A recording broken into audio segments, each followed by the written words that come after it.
Right, let's bring you the latest transfer news now. You can see Marc McAdam has rejoined me. Marc, let's start by talking about Liverpool, because Florian Wirtz confirmed last night, but you've got some more news to tell us on Liverpool concerning Quansah and interest in Guehi. Yeah, two players, one potentially leaving Liverpool. Jarell Quansah is out with the England under-21s at the moment. We understand there's a deal that's been agreed with Bayer Leverkusen, which is around €40 million, around £34 million. However, that won't happen imminently because he's still in a major tournament. So that will probably happen after the tournament is done. But we understand that one, club to club, is virtually all but agreed. Just a case of medical and personal terms to be sorted for Jarell Quansah. But it means that Arne Slot is going to lose a centre-back. We also know that Konate is going into the last year of his Liverpool contract. So therefore, potentially, do they have their eye on bringing in centre-backs? Yes, they do. One player of interest, but yet to have any formal kind of dialogue with Crystal Palace, is the Crystal Palace defender Marc Guehi. He's into the last year of his contract. Of course, an FA Cup winner, someone that's been watched by a number of other Premier League sides. There was that long, ongoing pursuit from Newcastle last summer, where I think it was their fourth or their fifth offer got rejected by Crystal Palace, which is around £65 million.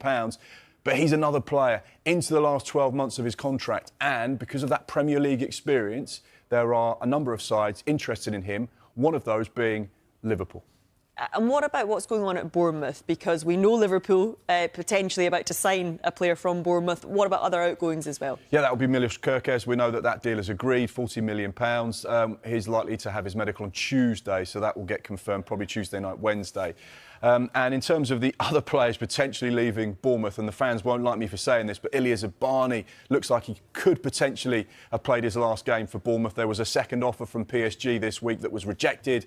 We understand that offer to be £55 million. Bournemouth value him upwards of £70 million. So whether PSG, the European champions, decide to go in again for Ilya Zabani, the 22-year-old Ukrainian centre-back, only time will tell. But you'd imagine if they go for a first and second offer, their pursuit of the player is going to continue until they get their man. They just have to pay what Bournemouth want. OK, what's going on with Bryan Mbeumo? Because I was just asking Sebastian Bass on there whether he'd like to see him at Tottenham. But Manchester United seem to be in the driving seat. At the moment, it feels like he's headed to Old Trafford. We know that there were a number of sides that were interested in Bryan Mbeumo. His record since joining Brentford in 2019 has been phenomenal. He's just coming off the back of his best ever season with regards to goals and assists. He's a key part of that Brentford side. But once again, his contract is running down. Hence why Manchester United are seeing this as an opportunity. We know that there is interest from Tottenham as well. We know that there were other sides in the Premier League that were keen on Mbeumo, but it looks like he's heading to Old Trafford. They're just preparing a second offer, which they're hoping will get the player.